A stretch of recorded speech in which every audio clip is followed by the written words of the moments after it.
Hello everyone and welcome to Slipjoint Sawyer. Now, forget the latest tactical gadgetry and futuristic materials. The truth is, the knives your great-grandparents and grandparents used are often superior to anything you'll find in an EDC catalogue today.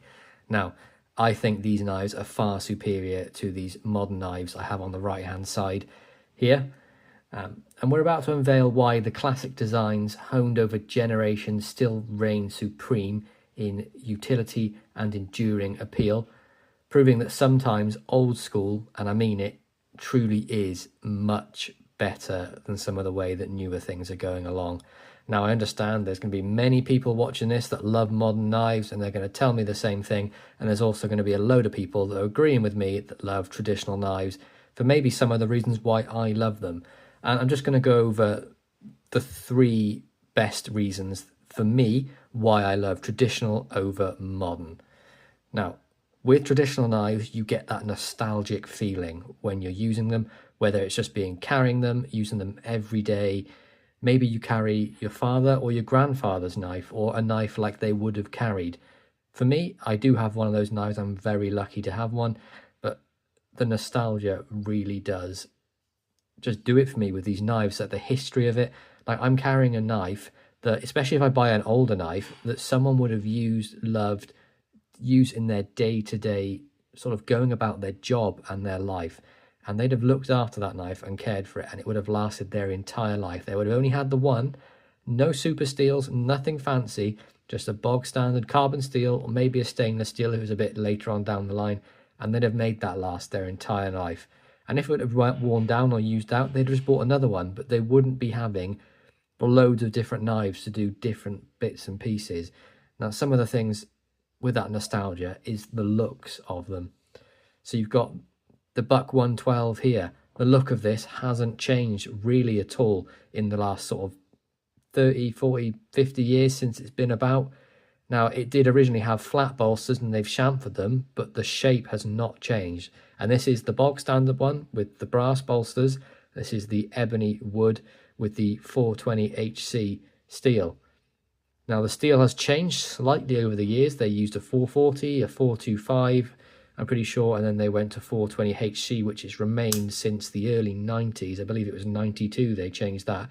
But ever since then, it's not changed. The same blade shape, everything is made exactly the same. And that's one of the reasons I love this knife and why it's better than a modern knife. None of that screwed nonsense. None of the titanium grey slabs with a blade between with a steel you're never going to use to its full capacity. That is a superior knife. And then, so what I'm saying about titanium, this is the Spyderco Spidey Chef. And this was a fantastic gift from Chris, aka Blade Lord. And this is 2 bits of titanium. They're screwed together with a blade on there, which I believe is one of the less rust steels. So it's LC200N. Now, it's a fantastic knife. If you love modern knives, I'm sure you love this knife. It's great for cooking. It's got that upswept belly. But for me, if I had to pick between the two of these locking knives, every single day of the week, I'm going to pick a 112. It's fantastic. It's just much better, in my opinion, that is. You know, people are going to prefer the moderns, but for me, traditional is where it's at, whether that be slip joints or lock-in knives.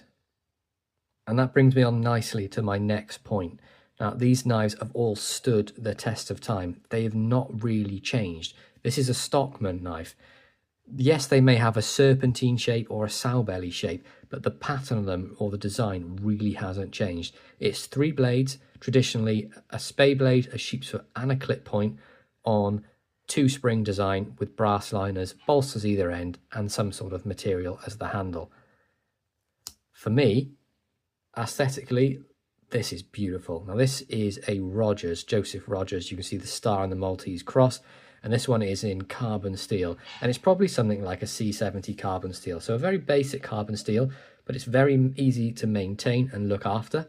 Now, it will tarnish or patina with use, but that's very common with a traditional knife. Personally, I love that look of seeing the knife age throughout its use, rather than just looking brand new for its whole life. This one's in beautiful rosewood covers.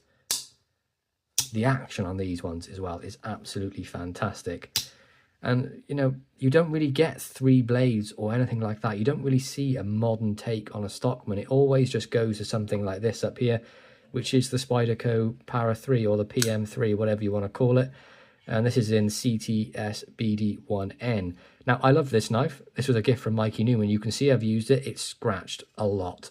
But this is something I would use for beating on. I use it out in the garden, in the garage, wherever.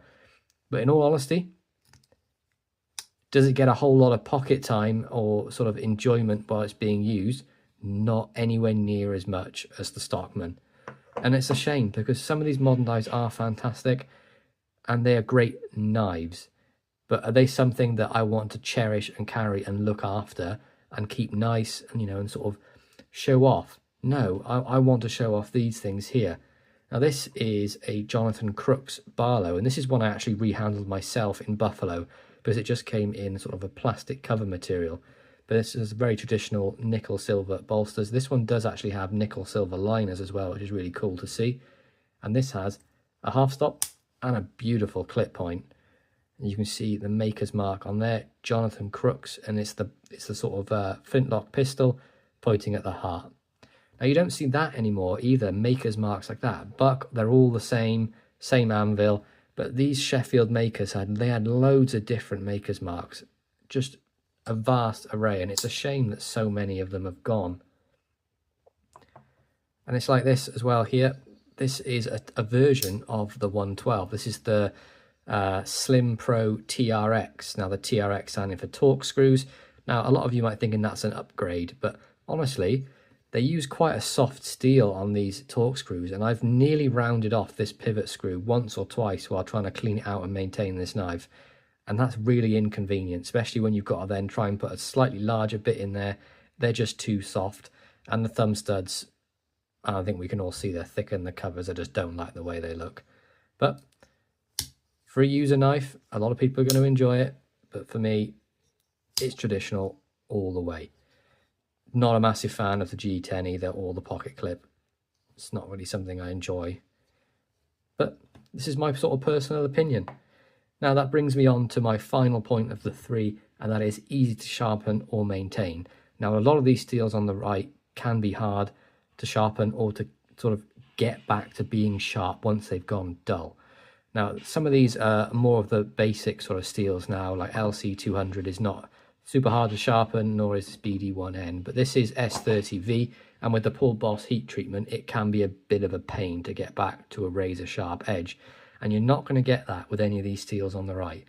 And the main thing I'm bringing this up is, if your knife goes dull when you're out and about, you can sharpen all of these on a bit of a window, the bottom of a mug, or just tape a little tiny ceramic rod, and it's going to take you 2 or 3 passes, maybe a couple more to get them back to screaming sharp, whereas these are going to take a lot more work and can be more inconvenient to keep going, and easy to maintain. Traditional knives, so easy that you can't take them apart, but you don't need to. All these knives need to keep going is a little bit of a flush out, maybe put some WD-40 in there to clean out some of the crud if it gets in there, give it a bit of a wipe with the cloth and put some new pivot lube on there, and you're good to go back with actions like this, because there's nothing really to go wrong.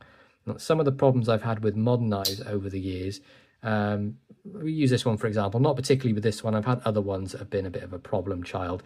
Now, there's so many bits and pieces inside here where debris and sort of junk can sort of gather. So you've got inside the lock here, inside the scales here, there are sort of grooves where dirt can sort of gather, and it just sort of presses against the blade, causing a really sort of sloppy action. And it can even sort of get caught up in the lock, making it not work as well. And it's not as simple as just sort of spraying some oil in there and trying to flush them out, because there's lots of small grooves in here. I don't know if you can see them, but we'll use this as an example. So there'll be lots of sort of grooves like this inside some of these handle materials, especially with the G10 on the inside. And if you get any titanium that's milled out on the inside for lightness, dirt can gather in there and sort of, you can see it, and I don't like that. And it does gum up the action and make it harder to use. And to get these ones back, you can't just clean it easily. You've got to take them apart. And that can be quite fiddly, especially getting them back together. Now, this is just, look how many torque screws are holding this together. You've got 4 on this side and another 4 on this side, plus you've got the pocket clip screw, and then you've got to try and get it back to being centered, and you've got to work on the action. If it's too tight, it just stiff. If it's too loose, you get blade wobble. It's just a massive faff. That's why I love these. There's no faffing about. It's just to the point, you use them and you're done. But yeah, that's sort of a ramble on really why I think traditional knives are far superior to the modern day knives. But if you agree, let me know which are your favourite traditional knives. If you don't, tell me why you prefer moderns. I'd love to have the discussion with you in the comments. I think it's fantastic that we all have different opinions, but we all like the same hobby. So thank you very much for watching. I hope you enjoyed this video. If you did, please like, subscribe, and ring that bell for notifications, and I'll catch you guys in the next one. Peace out.